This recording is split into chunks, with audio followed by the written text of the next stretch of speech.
Let us go to example 1.6 of NCERT. You have an equilateral triangle. At each vertex there is a charge q placed. Now, and this is the center. Center is the point of intersection of all the medians.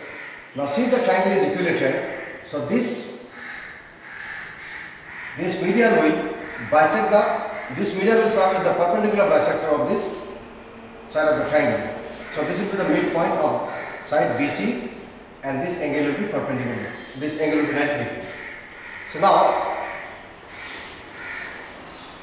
before proceeding further, let us try to find out this value. If I consider this triangle, this angle is 60 degree, so they are serving as bisector of the angle also, this medians. So that is why this angle is going to be 30 degree, because this is 60, this is 30, this is 90, so it will be 60. So this way this angle will become 60 degree. This angle will become 60 degree. Similarly, if you go from this side, this angle will be 60. So as a whole, this angle is 120 degree. 120 degree. Now, let us consider this triangle BDQ. From triangle BDQ,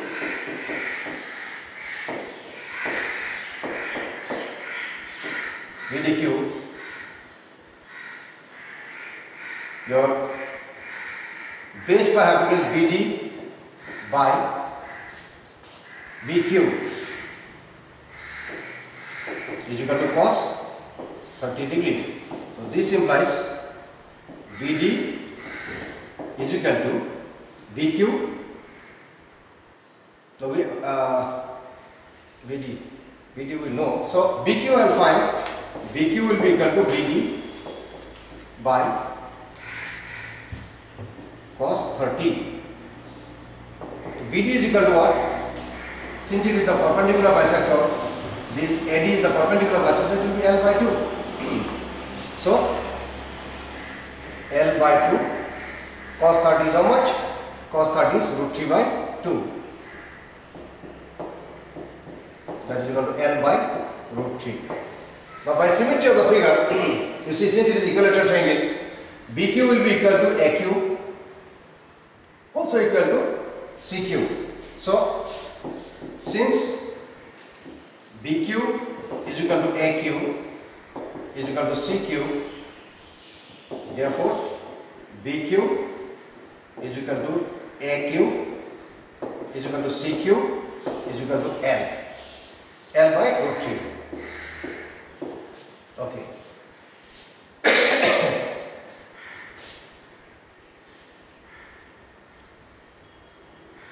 Now, let me do these things here. Now, F QA is equal to F QB is equal to F QC. That is equal to, in magnitude, K Q square by L by root 3 means L square into 3. Okay. Now, F naught B plus F naught C, FQ B plus FQ C, B plus FQ C, magnitude alpha is equal to FQB square plus FQC square plus twice FQB into F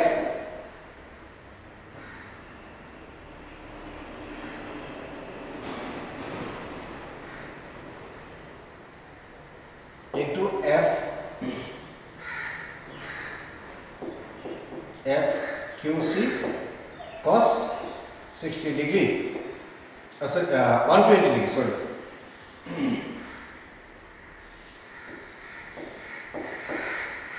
Because this angle is 120. So this is equal to root over of, I can write twice FQB square because they are equal, plus twice FQB square, this they are equal. So and right hand square, and cos 120 is minus 1 by 2. So these two cancels out. So ultimately you are left with f q b square, that is equal to f q b. That means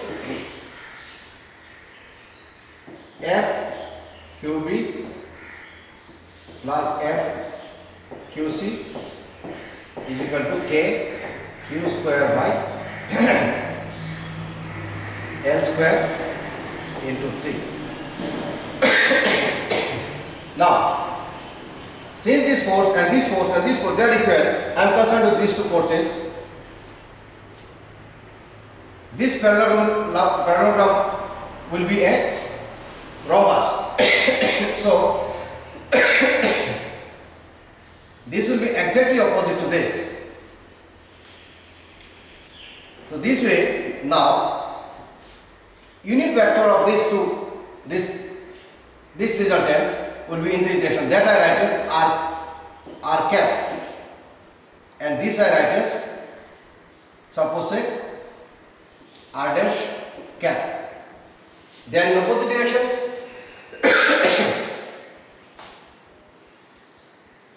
Now net force Fq, net force on Q will be equal to K Q square, 3kq square by L square, that is this force plus this in vector r cap plus K q square by what is that value?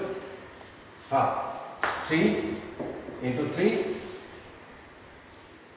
by L square, then r dash cap. Now r cap and r dash cap, they are in opposite directions, so they will cancel out. They cancel out to 0. Reason is r cap is equal to minus r dash cap. So this implies the net force is 0. So net force of charge q placed in the centroid of this triangle is 0. Okay. There is one more thing attached to this question.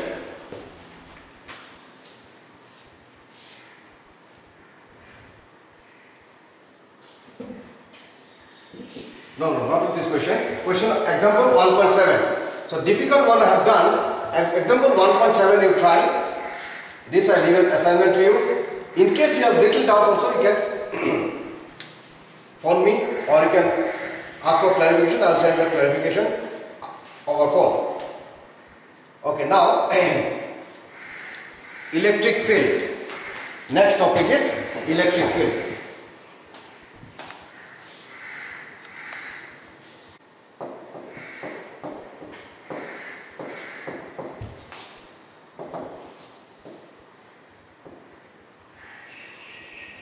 Suppose this is a charge.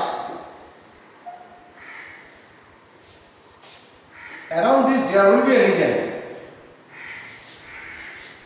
within which if you bring another charge body, suppose a small charge body, say Q naught, then this charge body will experience a force due to this charge.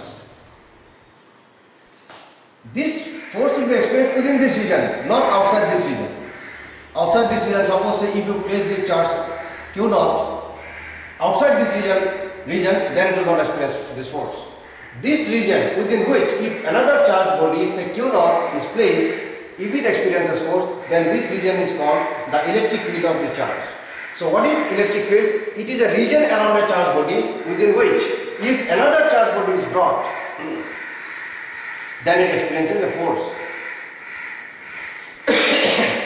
Now, this region, any point within this region which is outside the electric field, any point within outside this region, any point outside this region, right from boundary onwards, this side, every point will be treated as infinity.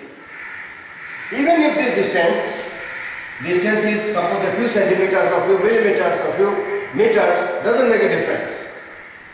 Any point outside the region of the electric field is said to be at infinite distance from the charge, from the source charge.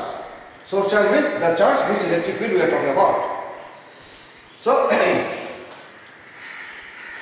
and since this region is, any point within this region is infinity, this is something very, very important. And this, okay, those things I will discuss afterwards. Now, let us come to the point. So, electric field is a region within a charged body within which if another charged body is brought, it experiences force. And any point outside the region of the electric field is said to be at infinite distance or at infinity. Okay. Now, now something called electric field at a point. Electric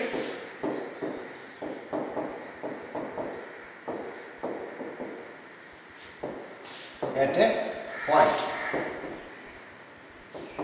which is also called as strength of electric field. Strength of electric field, which is also called as intensity of electric field.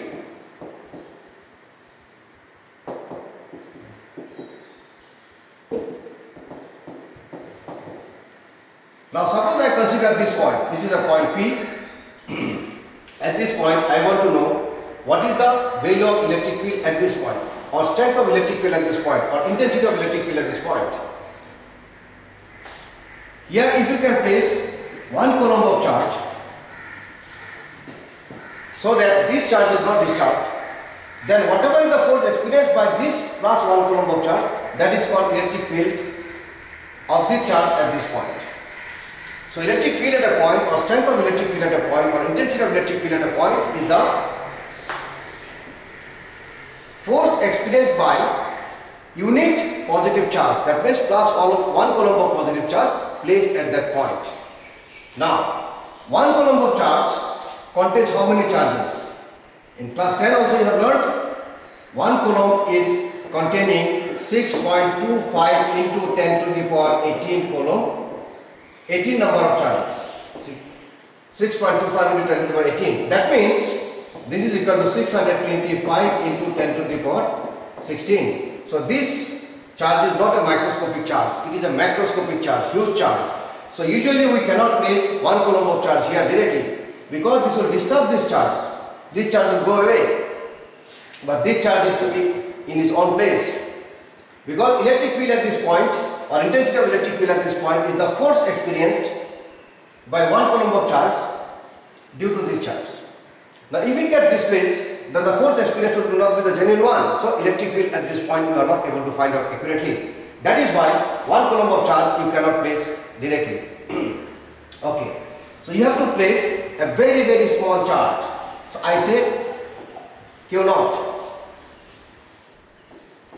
This could be a body containing only 1 positive charge or 2 positive charges. That means what? If it contains 1 or 2 positive charges, that means 2 into 10 to the power, say 2 into 1.6 into 10 to the power minus 19 coulomb. This is approximately 0 charge. So this charge, once you place here, it is not going to displace the charge. So this kind of charge, small charge which is tending to 0, that is called test charge. Why test charge? Because we are testing the electric field at this point. We are testing the intensity of electric field at this point. Okay. Now indirectly we have to find out how much is the electric field at this point.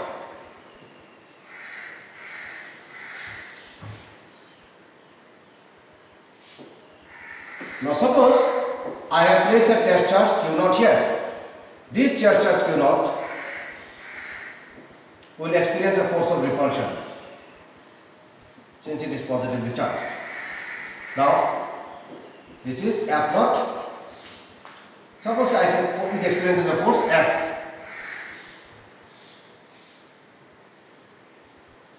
Now you see,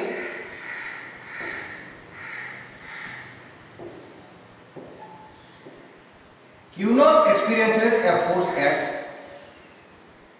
If I had got 1 coulomb of charge, it would have experienced a force F by Q0.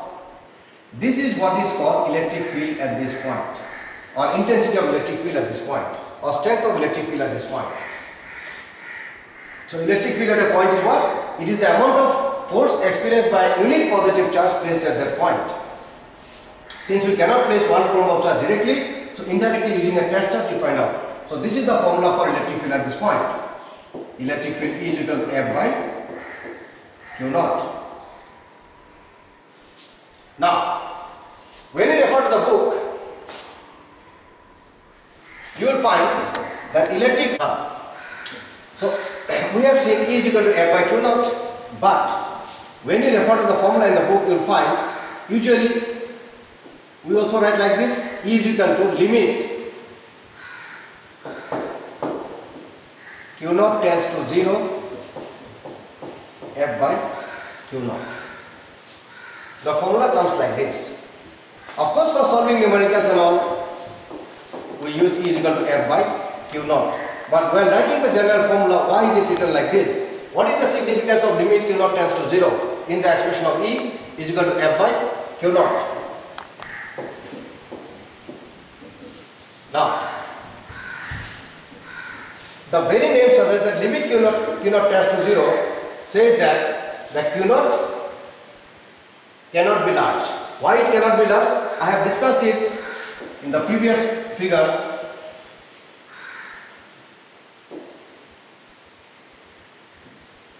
That if you want to find electric field at a point, then source charge should not be disturbed. That means the charge which is producing the electric field, that should not be disturbed. Now, if your Q naught is very large, say 1 coulomb, or so large that this charge is more than this, then definitely this charge will repel it. So, once it goes away, the value of force on the charge due to this charge will not be genuine one. That means the exact value of the force we are not able to find. That means exact value of the electric field we are not able to find. That is why this test charge should be negligibly small. That means tending to 0. So now, how to answer this? What is the significance of limit Q naught tends to 0 in the expression E is equal to F by Q naught? The significance is the test charge should be so small that it does not disturb the source charge, and hence we are able to find the electric field at a point accurately. That is the significance. This keeps coming in the board exam frequently. Now, what is the direction of electric field? Since I have shown as vectors, there should be direction. You see, test charge. If you place a test charge here, suppose positive charge, this is the direction it is going to experience force. So this is the direction of the electric field. Direction of the electric field is the direction in which the positive test charge experiences force. Now, can the test charge be negative also? Yes, test charge can be negative. Then why don't we take test charge to be negative? It is not that test charge cannot be negative. Test charge can also be negative, but we take the test charge to be negative, positive, because it is more convenient. The direction in which a positive test charge experiences force, that is the direction of electric field. If you take a negative test charge, suppose this test charge, you are taking it to be, this test charge you are taking it to be negative. If you take it to be negative, then this will experience a force in this direction. So, you can say the direction of electric field at this point is opposite to the direction in which the negative test charge experiences force. That's what you need to remember. It is not that we cannot take test charge to be negative. Test charge can be taken to be negative, but in that case, the direction of the electric field will be opposite to the direction in which the negative test charge experiences force. So, it becomes more convenient if we use positive test charge. If we use positive test charge, the direction in which the positive test charge experiences force, that is the direction of the electric field at that point. Okay. So, hope this concept is clear. Now, let us go to the next one. Electric field, expression for electric field due to a point charge. Suppose this is a charge Q, point charge, and this is the region of electric field. and I want to know the electric field at this point P, which is at a distance r from the charge. Now, this every point outside the field is at infinity. Now, electric field at this point, for that, what you will do? You place a test charge, the force it experiences is in this direction. So now electric field E is equal to F by Q naught, right? Okay, that is equal to K Q naught by R square. Then this F direction is like this. So you show an R cap like this, that will show the direction of force. R cap. Oh, sorry. Yes, force. Then Q naught. This cancels out. So this implies E is equal to K Q by R square R cap. This is the expression for electric field. Okay. Due to a point charge. Now, if we plot a graph between electric field due to a point charge and the distance at which you want to know the electric field, then the graph goes like this, because E is inversely proportional to R square. So this is about the point charge, the electric field due to point charge.